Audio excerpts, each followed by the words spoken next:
તો આની પહેલાના લેક્ચરમાં આપણે જોયું હતું કે રાસાયણિક પ્રક્રિયાઓ છે એ 3 પ્રકારે જોવા મળે: સંયોગીકરણ, વિઘટન, વિસ્થાપન અને દ્વિવિસ્થાપન. એમાંથી પહેલી પ્રક્રિયા છે એ છે સંયોગીકરણની પ્રક્રિયા. સંયોગીકરણ એટલે શું? તો કે સંયોગીકરણ એટલે જોડાણ. બરાબર, 2 વસ્તુ જોડાય અને ત્રીજી વસ્તુ બને. એક પ્રવૃત્તિ આપેલી છે કે કેલ્શિયમ ઓક્સાઇડ પાણીની અંદર નાખવાનો છે. આપણે બીકરમાં પાણી લઈ અને એમાં કેલ્શિયમ ઓક્સાઇડ એટલે કે કળી ચૂનો નાખવાનો. આ કળી ચૂનો પાણીની અંદર નાખો એટલે કંઈક આવી પ્રક્રિયા થાય, કેલ્શિયમ હાઇડ્રોક્સાઇડ બને, જેને આપણે ફોડેલો ચૂનો તરીકે ઓળખીએ અને ઉષ્મા છે એ ઉત્પન્ન થશે. અહીંયા શું થયું? તો કે 2 વસ્તુ જોડાઈ અને આ ત્રીજી વસ્તુ છે એ બની.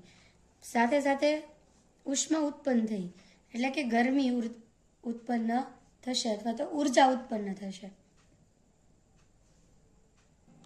તો સંયોગીકરણની વ્યાખ્યા શું થશે? તો કે 2 કે તેથી વધુ પ્રક્રિયકો ભેગા થઈ એક જ નિપજ બનાવે તેવી પ્રક્રિયાને સંયોગીકરણની પ્રક્રિયા કહે છે. અન્ય ઉદાહરણમાં શું છે?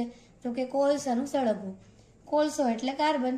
કાર્બન જ્યારે હવામાનના ઓક્સિજન સાથે સળગે ત્યારે કાર્બન ડાયોક્સાઇડ છે એ નિપજ આપે. એવી રીતે હાઇડ્રોજન અને ઓક્સિજનમાંથી શું બને છે? પાણી. હાઇડ્રોજન ઓક્સિજન ભેગું થઈ અને પાણી બને. અહીંયા બંને જગ્યાએ તમે જોઈ શકો છો 2 પ્રક્રિયકો અને એક નિપજ. તો આ થઈ સંયોગીકરણની પ્રક્રિયા અને તેના ઉદાહરણો. મળીએ નેક્સ્ટ વિડીયોમાં વિઘટનની પ્રક્રિયા સાથે. ત્યાં સુધી આવજો.